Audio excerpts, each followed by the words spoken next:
Hey everyone, just preparing some salad as I'm eating some chips tonight. And even when eating chips, I like to have something in it that's a little bit nourishing, a little bit hydrating. Yeah, on the subject of chips, you want to know where they end up in your body? There's a clue in the name. C hips. It's something that I'm aware is not really the best food for you. But as far as unhealthy snacks go, the chips that you get from the Naked Chips store is not the worst you can have. So I've got a couple of projects that I'm working on. None of them are quite ready yet. Gonna see what I can find while doing my salad.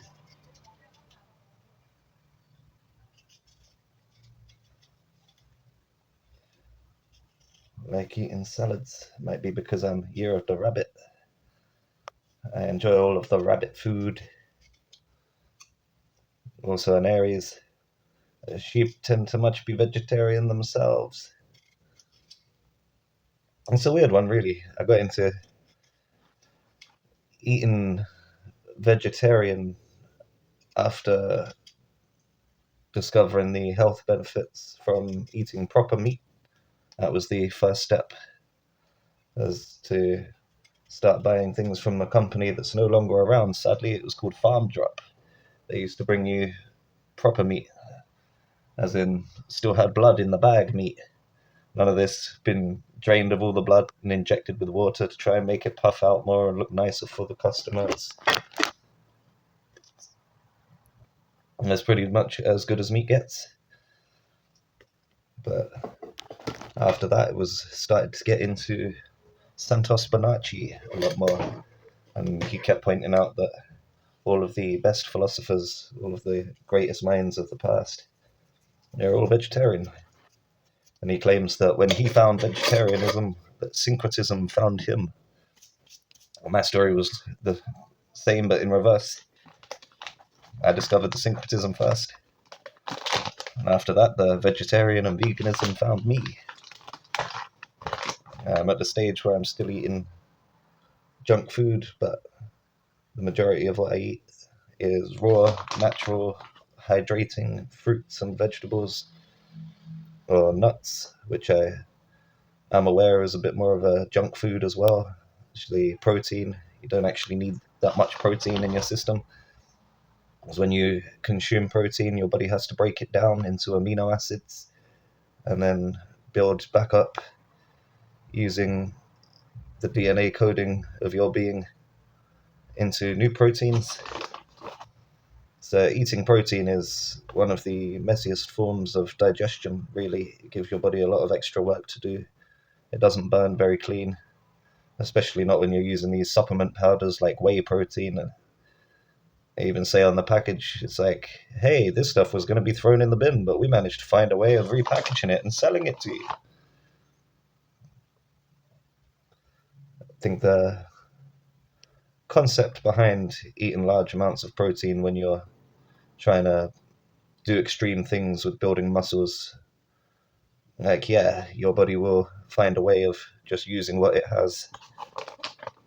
There's a lot of bodybuilders out there with great results that have come from it. Downside is it causes a lot of internal organ damage. And no matter how strong you are on the outside, if your organs are weak on the inside, and you're not going to do very well, not going to be able to show off your physique properly.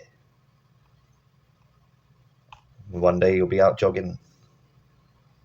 The next thing you remember is waking up on the floor, if you're lucky enough to wake up at all.